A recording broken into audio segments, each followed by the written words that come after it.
Real easygoing, loved animals, children, everything. Renee May says her baby brother, Michael Whaley, simply loved life. He was a good husband, father. Reasons that make his murder so difficult to understand. It was devastating. It was February 25th, 1998. Detective Justin Varela with the New Hanover County Sheriff's Office says Whaley had just finished grilling out for his wife and 2 children. He went outside to put the grill away and lock up his garage for the night.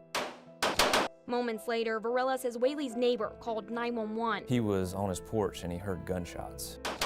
He went over to see what the matter was and ended up finding his neighbor, Mr. Whaley, had been shot and killed and was face down on the ground. Varela says Whaley was shot at close range in between his house and this shed. He was shot multiple times with a shotgun. Varela says Whaley's wife and kids, Lauren and Austin, were still inside. His wife had just taken the laundry out and was in the bedroom folding clothes for the evening, and I believe her son was helping. May says this detail stuck out to other family members later in the investigation. They were saying that it could have been Austin because he normally, that Mike, I think Mike had told him to go out there and put the grill up. I think the mother said no.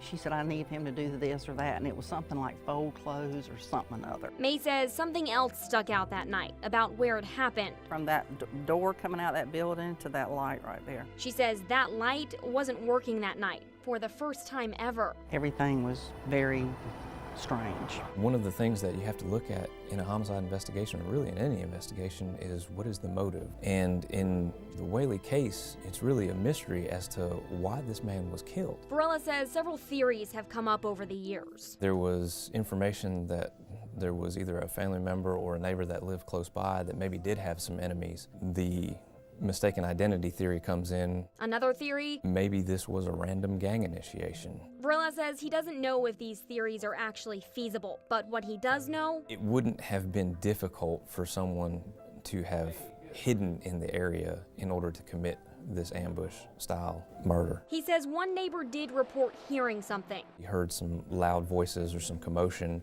and then actually heard a vehicle speeding off from the area. But Varela says no one actually saw the car. I can tell you that there is someone out there that knows the story behind what happened to Michael Whaley. And after 20 years, he says they are still looking for that story. I'm hoping that this will prompt some people to come forward that may not have thought about this case or that may have had information back in the day and they were worried about coming forward with that information. And while nothing will change what happened that night, we just want someone brought to justice for it. I mean, it's not bringing him back, and it's just justice. Justice for her brother, a hardworking man and father. He just loved life. A life that unexpectedly ended, leaving his family searching for answers. We're waiting for that person or evidence to come forth.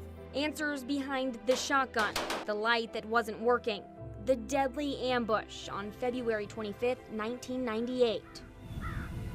A night in Castle Hayne that remains unsolved.